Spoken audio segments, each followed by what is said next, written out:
आपके इस चैनल के माध्यम से उन्हें बोलता हूं मुख्यमंत्री जी को और पंचायत मंत्री को कि हरियाणा के अंदर कोई ऐसा ईमानदार ठेकेदार ढूंढ करके ले आए जो ईमानदारी से काम करता है। मैं 10 लाख रुपए का नाम दूंगा। कार का भाई सरपंच है, मेरी बराबर में था पंचकुला में, उसकी दोनों टांगे टूटी हुई हैं। शर्म आनी चाहिए ऐसे मुख्यमंत्री को और ऐसे मंत्रियों को जो जनता के चुने हुए प्रतिनिधियों के पर लाठी बरसाने का काम कर रहे हैं। लगभग 100 सरपंचों को चोटें लगी और सरपंच सभी शांतिपूर्ण ढंग से बैठे हुए थे। अचानक मतलब जो है ना, पुलिस ने सरपंचों के ऊपर लाठीचार्ज कर दिया और सरपंचों में भगदड़।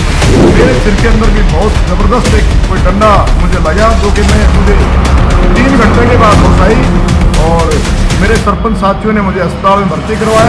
आने वाला समय 2024 का मुझे लगता है कि आपका सुपड़ा साफ हो जाएगा, आपको गांव में घुसने नहीं देगा। ऐसा कोई प्रावधान नहीं है कि सरपंच पद पर रहते हुए किसी पंच को कोई अधिकार दे दिया जाए काम करने का। नमस्कार, ITV 24 देख रहे हैं आप, मैं आपके साथ कंवरपाल। हरियाणा में सरपंचों द्वारा ही टेंडरिंग का विरोध हो रहा है, क्योंकि हरियाणा सरकार ने जो कहा है कि 2 लाख से ऊपर जो भी ग्राम विकास के कार्य होंगे वो टेंडरिंग के द्वारा होंगे। लेकिन जो मौजूदा सरपंच है, जो अभी अभी नए पंचायतों में सरपंच बने हैं, वो इस कानून का विरोध कर रहे हैं। और आप देख भी रहे होंगे कि जगह जगह इस कानून का विरोध हो रहा है और CM के आवास का घेराव करने गए सरपंचों के ऊपर लाठीचार्ज हुआ और लाठीचार्ज में कई सरपंचों को चोटें आई हैं। तो हम बात करेंगे सरपंच कृष्ण कुमार जी, उनसे बातचीत करेंगे कि क्या घटना वहां पर घटी थी। तो हमारे पास सरपंच साहब है। कृष्ण जी, क्या घटना वहां पर घटी थी जब CM आवास का घेराव करने के लिए आप गए थे? सर्वप्रथम तो मैं आपका धन्यवाद करता हूं कि आप मेरा पता लेने के लिए आए। आपको मालूम हुआ कि मुझे चोट लगी। ये सरकार की कमी की वजह से ही हम पंचकुला गए थे। सरपंच एसोसिएशन प्रदेश हरियाणा का फैसला था कि यदि हरियाणा सरकार, मौजूदा सरकार यदि सरपंचों के ऊपर जो गलत कानून थोपे हैं वे इनको वापस नहीं लेती तो हम हरियाणा मुख्यमंत्री के निवास का घेराव करने के लिए नहीं, बल्कि उनसे अपनी बातें मनवाने के लिए गए थे कि आप हमारी बातों को मान लें। हमने 2 महीने से आपके जो भी ब्लॉक करनाल के और हरियाणा के जितने ब्लॉक थे उनमें प्रदर्शन करने का काम किया। जो विधायकों के कोठियों के सामने भी हमने धरना दिया, लेकिन सरकार के कानों पे जू नहीं रहेंगी। उसी के बात को मनवाने के लिए मुख्यमंत्री के पास गए थे।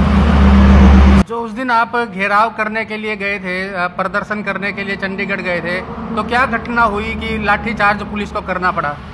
सभी सरपंच बड़े शांतिप्रिय ढंग से CM हाउस की तरफ जा रहे थे CM साहब से मिलने के लिए। हमारे पुलिस कर्मचारी भाई हमारे आगे आगे चल रहे थे और बैरिकेड्स जहाँ इन्होंने लगाए हुए थे वहाँ पर हम रुक भी गए थे और शांति के साथ बैठे हुए थे। और मुख्यमंत्री की तरफ से OSD भूपेश्वर दयाल जी आए। उन्होंने हमारे जो प्रतिनिधि मंडल है उनको ऐसा कुछ बोल दिया कि भाई मैं आपकी कोई भी बात मानने के लिए तैयार नहीं हूँ। मुख्यमंत्री जी आपकी बात अपने हिसाब से सुनेंगे और आप जो अपनी बात करनी है आप पंचायत मंत्री से करेंगे। अब पंचायत मंत्री से 2 दिन पहले मिले थे तो उन्होंने बोला था भी मुख्यमंत्री से मिले। तो सरपंचों को गुमराह करने की सलाह है और इस देश के अंदर भाईचारा खराब करने की बात है। सरपंच साहब, ये जो टेंडरिंग का विरोध हो रहा है, ये क्या कारण है? टेंडर का विरोध क्यों कर रहे हैं सरपंच? इससे नुकसान क्या है पंचायतों को? हाँ, नुकसान और फायदा तो बहुत दूर की बात है। अभी कोई भी सरपंच अपने फायदे के लिए नहीं बनता। आज तक इस देश के अंदर जो भी कोई नेता है बनता है वो किसी देश की भलाई के लिए बनता है। क्या नरेंद्र मोदी जी देश के अपने फायदे के लिए बने हुए? क्या मनोहर लाल खट्टर जी अपने फायदे के लिए बने हुए? ऐसा नहीं है कि सरपंच अपने फायदे के लिए बनते हैं और चोर हैं वो गांव के विकास के लिए बनते हैं। और सरपंचों के पर विश्वास करना चाहिए माननीय मुख्यमंत्री जी को, क्योंकि यदि इनको ठेकेदारों से ही काम करवाना था तो इस सरपंचों का इलेक्शन करवाने की जरूरत नहीं थी। ठेकेदारों से इतना विश्वास इनका ठेकेदारों के ऊपर यदि है तो मेरा माननीय मुख्यमंत्री जी से निवेदन है कि आप पहले इन सरपंचों को भी परख के देखें। अभी सरपंचों को दिया कुछ नहीं, इन्होंने 1 भी रुपया सरपंचों को काम करने के लिए नहीं दिया। एक ग्रांट कोई सोशल मीडिया पे वायरल हुई है एसएफसी की कि भी ये सरपंचों के पास गई है और उस ग्रांट को भी ये कहते हैं कि भी इसको ठेकेदारों के द्वारा लगवाओ, वो ठेकेदार से ही काम करेंगे। तो मुझे नहीं लगता कि सरकार की सोच माड़ी है और ये सरपंचों को बेवजह से चोर बता रहे हैं या इनके ऊपर उंगली उठाने का काम कर रहे हैं। भारतीय जनता पार्टी के विधायक और मंत्रियों की मानसिकता मेरी समझ से बाहर है। मुझे मालूम नहीं कि एक तरफ तो बोलते हैं कि सरपंच चोर हैं और गलत काम करते हैं, ठेकेदार बड़ी आदमी है, और एक तरफ इनके भारतीय जनता पार्टी के विधायक जब किसी मुख्यमंत्री की रैली होती है या कोई बड़े नेता का प्रोग्राम होता है तब ये सरपंचों को बोलते हैं जी हमने आपके गांव में एक बस भेजी है और रैली को सफल बनाने के लिए वहां पर 100 आदमी लेकर के पहुंचने हैं। तब इनको ठेकेदार याद नहीं आता।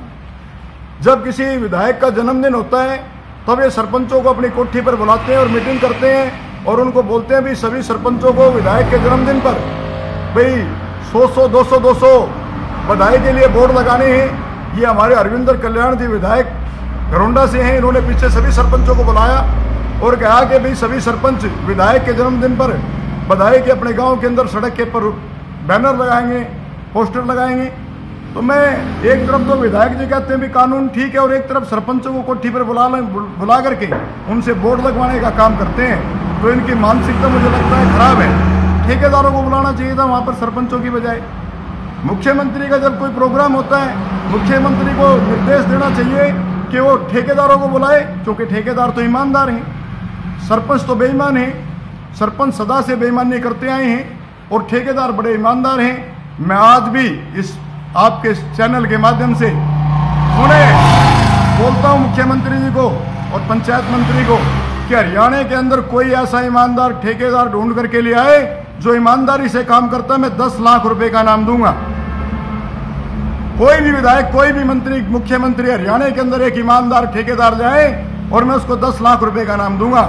सरपंचों को चोर कहना बंद कर दो, नहीं तो आपको 2024 में इसका खामियाजा भुगतना पड़ेगा। जो सरपंचों के ऊपर आपने लाठी बरसाई है, डंडे बरसाए हैं, इसका बदला गांव की जनता सरपंचों के साथ है। पंच भाई सरपंचों के भाई हैं, सभी भाई बहन हैं, ये आपको वोट की चोट से इसका बदला देंगे। मेरा निवेदन है माननीय मुख्यमंत्री जी, समय रहते यदि आपने इस फैसले को नहीं बदला और सरपंचों का मान सम्मान नहीं किया तो आप किसी भी गांव के अंदर, किसी भी शहर के अंदर कोई रैली या प्रदर्शन नहीं कर सकते। तो मैं पुनः निवेदन करना चाहूंगा आपके इस चैनल के माध्यम से, जो सरपंचों के ऊपर आपने बर्बरता से लाठी बरसवाई है और सरपंचों के सिर फोड़ने का काम किया। एक हिसार का भाई सरपंच है, मेरी बराबर में था पंचकुला में, उसकी दोनों टांगे टूटी हुई हैं। शर्म आनी चाहिए ऐसे मुख्यमंत्री को और ऐसे मंत्रियों को जो जनता के चुने हुए प्रतिनिधियों के पर लाठी बरसाने का काम कर रहे हैं। और ईमानदार ठेकेदारों को आप अपनी कोठी पर बुला करके उनको जन्मदिन के पोस्टर लगवाने के लिए कहें। हम देखते हैं कि वो कितने पोस्टर लगाते हैं और कितने का अपनी आपकी रैली को सफल बनाने का काम करते हैं। सरपंच सदा से ईमानदार था, ईमानदार है, ईमानदार रहेगा।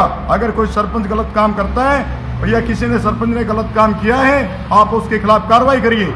मुझे लगता है कि जिन सरपंचों ने कोई गड़बड़ की है वो या तो भारतीय जनता पार्टी से जुड़े हुए हैं या जेजेपी पार्टी से जुड़े हुए हैं और सरकार ने उनसे खुद चोरी की हुई है। और मुझे लगता है जो ई टेंडरिंग प्रणाली को लेकर के सरकार आई है, इसमें विधायक और मंत्रियों की ये मंशा है, क्योंकि सरपंचों से तो कोई कमीशन मांग नहीं सकते और ये ठेकेदारों से कमीशन खोरी करने का काम करेंगे और उनसे कमीशन लेने का काम करेंगे। इसलिए ई टेंडरिंग की तरफ जोर दे रहे हैं। सरपंच ना बेईमान थे, ना है और ना रहेंगे। पुनः मैं निवेदन करता हूं मुख्यमंत्री जी आपसे और ऑल कैबिनेट मंत्री से, आप एक पूरे हरियाणा के अंदर कोई ईमानदार ठेकेदार ले आओ, मैं उसको 10 लाख रुपए का नाम दूंगा। तो ऐसे कितने जो सरपंच होंगे जिनको चोटें आई हैं? लगभग 100 सरपंचों को चोटें लगी हैं और सरपंच सभी शांतिपूर्ण ढंग से बैठे हुए थे।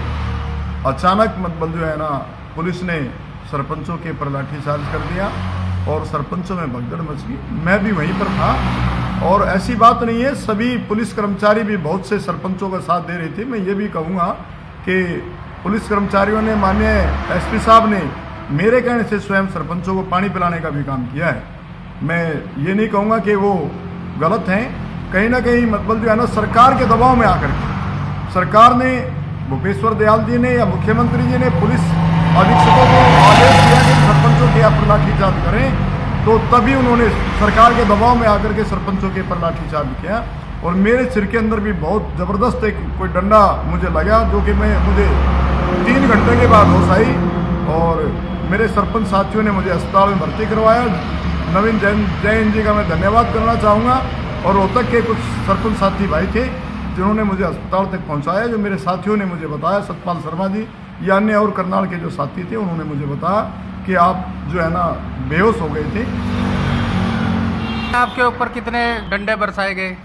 बस मेरे सिर में एक ही चोट लगी थी। मैं उसी दौरान मैं बेहोश हो गया, मेरी आंखों से मुझे दिखना बंद हो गया और मुझे मालूम नहीं उसके बाद में मेरे को हॉस्पिटल किसने पहुंचाया। ये मेरे साथियों ने बताया कि आपको नवीन जैन जी ने पहुंचाया है। ये सरकार की बहुत बड़ी गलती है। मैं तो आज भी सरकार से निवेदन करूंगा माननीय मुख्यमंत्री जी से कि समय रहते आप इन सरपंचों की जो बात है इनको मान लें और सरपंचों को चोर कहना बंद कर दें। इनको आप परखें। जो भी 20 लाख रुपए आपने SFC की स्टेट फाइनेंस कमीशन की जो ग्रांट सरपंचों को दी है, आप इन सरपंचों को मौका दें इस ग्रांट को लगाने का। जो सरपंच उस ग्रांट को लगाने में सक्षम नहीं है या वो ग्रांट को ठीक तरीके से नहीं लगा पा रहे हैं, उसके बाद में आप उस सरपंच से वो अधिकार छीन सकते हैं। लेकिन जो सरपंच काम करना चाहते हैं और वो सक्षम है काम करने में, उनको मौका देना चाहिए। सरपंच चोर नहीं है। सरपंच हरियाणा और इस देश के अंदर 3 सभाएं हैं, ग्राम सभा, लोकसभा और विधानसभा। आप विधानसभा के मालिक हैं मुख्यमंत्री जी, हम ग्राम सभा के मालिक हैं। और सरपंचों का मान सम्मान करना सीखें। यदि आप सरपंचों को परेशान करोगे तो आने वाला समय 2024 का मुझे लगता है कि आपका सुपड़ा साफ हो जाएगा। आपको गांव में घुसने नहीं देगा। अभी 2 दिन पहले कि मैंने भी वीडियो देखी है, देवेंद्र बबली जी को गांव के लोगों ने घुसने नहीं दिया। देवेंद्र बबली जी कह रहे हैं कि जो पंचायत मंत्री है कि हमने सरपंचों की जो जायज़ मांग है वो मान ली है। कोई भी मांग माननीय हमारे पंचायत मंत्री जी ने अभी कोई भी मांग नहीं मानी है। हमारी मेन मांग तो यही है कि भाई जो टेंडरिंग वाला मामला है, ये हमारी 20 लाख रुपए तक की पावर थी। पहले माननीय मुख्यमंत्री चौधरी भूपेंद्र सिंह हुड्डा जी ने 10 लाख से 20 लाख करने का काम किया था। मैं पहले भी सरपंच था 2010 से 2015 में, और उस दौरान 10 लाख रुपए सरपंचों को पावर थी और अब उसको 2 से 20 किया था। मैं तो मुख्यमंत्री को कहूँगा कि आप इसको 20 की जगह 30 करने का काम करें। और जो सरपंच को गलत काम करते हैं, जो ग्रांट को गबन करने का काम करते हैं, उसके खिलाफ कार्रवाई करें। हम कब कहते हैं कि भाई मतलब कार्रवाई से कोई मना नहीं कर रहा है। भाई पहले भी जई सरपंच की भी एमडी जई भरेगा और ठेकेदार की भी एमडी जई भरेगा। तो जहाँ कमी है, कमी को ढूंढो और उसको कमी को ठीक करो और सरपंचों को काम करने दो, इनको मौका दो काम करने का। पंचायत मंत्री जो देवेंद्र बबली हैं, उनका एक बयान आया है कि जो सरपंच है उनकी पावर जो बहुमत वाले पंच है उनको दे दी जाएगी। इस पर क्या कहना चाहेंगे आप? माननीय देवेंद्र बबली जी ने कानून नहीं पढ़ा है। डॉक्टर BR अम्बेडकर साहब जी के द्वारा बनाया गया जो संविधान है, देश संविधान से चलता है। किसी नेता के कहने से या किसी एक आम आदमी के कहने से नहीं चलता। और ऐसा कोई प्रावधान नहीं है कि सरपंच पद पर रहते हुए किसी पंच को कोई अधिकार दे दिया जाए काम करने का। सरपंच को पहले या तो सरपंच कोई मर जाए, उसकी जगह किसी, जब तक नया चुनाव नहीं होगा, किसी पंच को, बहुमत वाले पंच को अधिकार दिया जाता है। वैसे नहीं दिया जाता जब तक सरपंच पद पे है। बहुत बहुत धन्यवाद सरपंच साहब।